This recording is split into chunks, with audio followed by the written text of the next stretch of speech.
इस वक्त की बड़ी खबर यह है कि पंजाब नेशनल बैंक से लोन धोखाधड़ी मामले में आरोपी भगोड़े हीरा कारोबारी मेहुल चोकसी को पुलिस ने यूरोप के बेल्जियम में गिरफ्तार कर लिया है।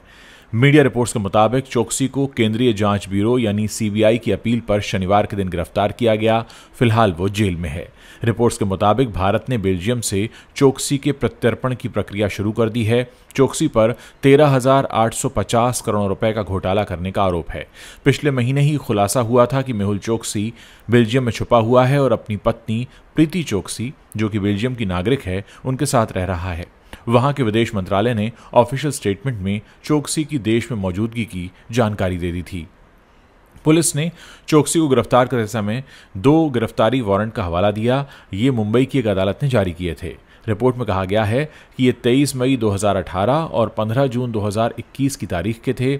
ऐसा माना जा रहा है कि चोकसी अपनी खराब सेहत और दूसरी वजहों का हवाला देते हुए जमानत और तत्काल रिहाई की मांग कर सकता है। चोकसी ने 15 नवंबर 2023 को बेल्जियम का एफ रेजिडेंसी कार्ड हासिल किया था, जो कथित तौर पर उसकी बेल्जियन नागरिक पत्नी की मदद से प्राप्त किया गया था। रिपोर्ट्स में दावा किया गया था कि चोकसी ने बेल्जियम अधिकारियों को फर्जी दस्तावेज सौंपे थे और अपने नागरिकता संबंधी तथ्यों को छिपाया था। उसने अपनी भारतीय नागरिकता का विवरण भी नहीं दिया था। 2018 में भारत छोड़ने से पहले ही चोकसी ने 2017 में एंटीगुआ बारबुडा की नागरिकता ले ली थी। चोकसी बार बार खराब सेहत का हवाला देकर भारत में पेशी पर आने से इनकार करता रहा।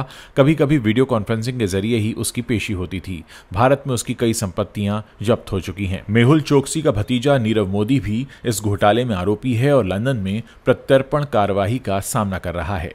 चोकसी मई 2021 में एंटीगुआ से पड़ोसी देश डोमिनिका पहुंच गया था। यहां उसे अरेस्ट कर लिया गया। सीबीआई की एक टीम उसका प्रत्यर्पण कराने के लिए डोमिनिका पहुंची थी, लेकिन उसके पहले ही ब्रिटिश क्वीन की प्रिवी काउंसिल से उसे राहत मिल गई। बाद में उसे फिर एंटीगुआ के हवाले कर दिया गया। हालांकि डोमिनिका की जेल में मेहुल चोकसी को 51 दिन गुजारने पड़े।